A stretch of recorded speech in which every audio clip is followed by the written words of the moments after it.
Hi guys, Dirk. Well, here's a custom pressure washer we built for one of our great clients.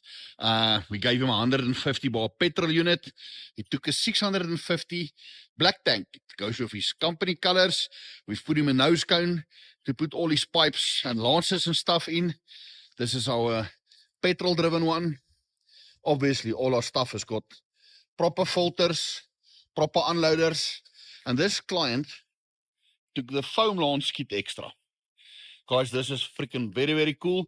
You get it with 10-meter hose and a foam lance. This foam lance sprays any type of soap.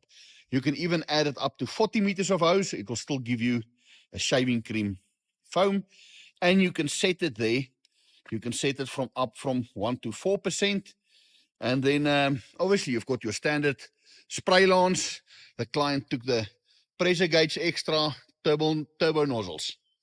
Well, guys, I think this came out very, very cool. Tell us what you think.